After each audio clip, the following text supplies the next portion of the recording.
I shall spare you Brother Juniper's generalizations. They are always with us. He thought he saw in the same accent the wicked visited by destruction and the good called early to heaven. He thought he saw pride and wealth confounded as an object, a lesson to the world. He thought he saw humility crowned and rewarded for the edification of a city. But Brother Juniper was not satisfied with his reasons. It was not just possible that the Marquesa de Montemero was not a master of our vice, and Uncle Pio was self-indulgent. The book, being done, fell under the eyes of some judges, and was suddenly pronounced heretical. It was ordered to be burned in the square with its author. Brother Juniper submitted to the decision that the devil had made use to him to effect a brilliant campaign in Peru. He sat in his cell at last, trying to seek his own life and the pattern that had escaped him 5 others.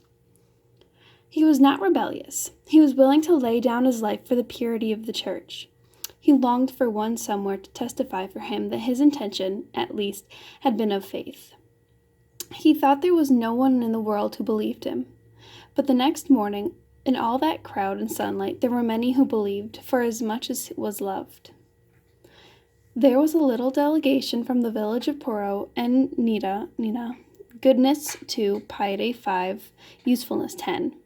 And others stood, drawn puzzled faces with their little fire, and was given to the congenital flames. Even then, there remained in his heart an obstinate nerve insisting that the least St. Francis would not utterly have condemned him, and not daring to call upon a greater name, since he seemed so open to the error in these matters. He called twice upon St. Francis, and leaning upon a flame, he smiled and died. The day of service was clear and warm. The Lemians, their black eyes wide with awe, poured through the streets in their cathedral and stood gazing at the throne, gazing at the mound of black velvet and silver. The archbishop, enclosed in his wonderful and almost wooden vestment, perspired upon his throne, lending from time to time a connoisseur's ear to the felicities of Vittoria's counterpoint. The choir had restudied the pages that, as his farewell to music, Thomas Lewis had composed for his friend and patron, the Empress of Austria, and all the grief and sweetness that Spanish realism filtered through an Italian mode rose and fell above the sea of Metilius. And Don Andreas, under the colors of feathered hangings of his office, knelt ill and troubled. He knew that the crowd was furtively glancing at him, expecting him to play the father who had lost his only son. He wondered whether the Piccoli was present. He had never been obliged to go so long without smoking. The Captain Alvarado pushed into the front of the sunny square for a moment. He looked across the fields of black and lace and the trooping of the candles and ropes of incense. How false, how unreal, he said. Pushed his way out. He descended into the sea and sat out on the edge of the boat, gazing down into the clear water. Happy are the drowned, Esteban said. Behind the screen, the Abbess sat among her girls. The night before, she had torn an idol from her heart, and the experience had left her pale but firm. She had accepted the fact that was no importance whether her work went on or not. It was enough to work. She was the nurse who tends the sick, who never recovered. She was the priest who perpetually renews the office before an altar to which no worshipper comes. There would be no Pepita to enlarge her work. It would relapse into the adolescence and the indifference of her colleagues. It seemed to be sufficient for heaven that for a while in Peru a disinterested love had flowed and faded. She leaned her forehead upon her hand, following the long tender curve that soprano lifts in Kai. My affection would have more of that of color, Pepita. My whole life should have been more of that quality. I have been too busy, she added, ruefully, and her mind drifted into prayer. Camila had started from the farm to attend the service. Her heart was filled with consternation and amazement. There was another comment from the skies. That was the 3rd time she had been spoken to. Her smallpox, Jaime's illness, now the fall of the bridge. Oh, these were not accidents. She was ashamed. as though the letters had appeared on her forehead. An order from the palace announced that the viceroy was sending her 2 daughters to a convent school in Spain. That was right. She was alone. She gathered a few things together mechanically and started to the city for the service. But she fell to thinking of the crowds gaping over her, Uncle Pio, and over her son. She thought of the vast ritual of the church, like a chasm unto which the beloved falls, and of the storm of dies airy, where individual is lost among the millions of dead. Features grow dim and traits fade. At a little more than half a journey, at the mud of the church of San Luis Rey, she slipped in and knelt against the pillar to rest. She wandered through her memory, searching for the faces of her 2. She waited for some emotion to appear. I feel nothing, she whispered to herself. I have no heart. I am a poor, meaningless woman, that's all. I am shut out. I have no heart. Look, I won't try to think of anything. Just let me rest here. And scarcely she had paused again when the terrible, incommunicable pain swept through her. The pain that could not speak once to Uncle Pio and tell him of her love, and just once offer her courage to Jaime and her sufferings. She started up wildly. I fail everybody, she cried. They loved me, and I failed them. She returned to the farm and carried for a year the mood of her self-despair. One day she heard by accident that the wonderful abbess who had lost 2 persons whom she loved in the same accident. Her sewing fell from her hand. Then she would know. She would explain. But no, what would she even say to me? Would she not believe such a person as I could love or lose? Camila decided to go to Lima and look at the abbess from a distance. If her face tells me that she would despise me, I will speak to her, she said. The Camila lurked about the convent church and fell humbly in love with the homely old face, though it frightened her a little. At last she called upon her. Mother, she said, Do I know you, my daughter? I was the actress. I was the Percoli. Oh, yes. Oh, I have wished to know you for a long while, but they told me you did not wish to be seen. You too, I know, lost in the fall of the bridge of San... Camila rose and swayed. There, again, that access of pain. The hand of the dead she could not reach. Her lips were white. Her head brushed against the abbess's knee. Mother, what shall I do? I am alone. I have nothing in this world. I love them. What shall I do? The abbess looked at her closely. My daughter, it is warm here. Let us go into the garden. You can rest there. She made some sign to a girl in the cloister to bring some water. She continued talking mechanically to Camila.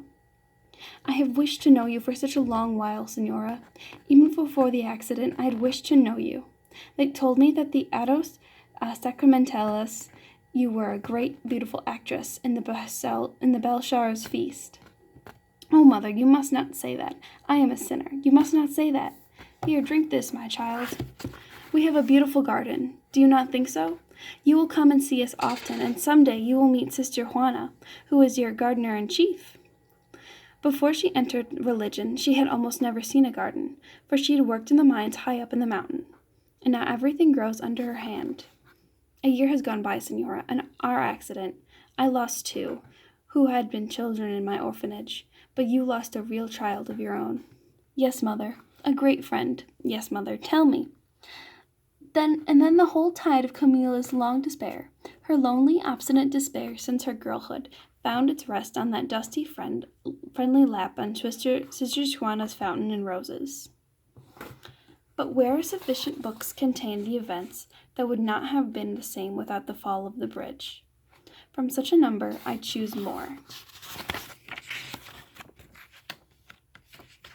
The Condesa de Abitur wishes to see you, and said lay sister, but the door of the abbess's office.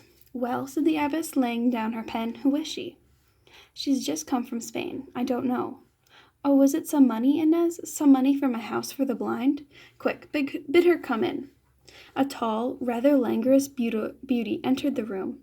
Donna Clara, who was generally adequate, seemed constrained for once.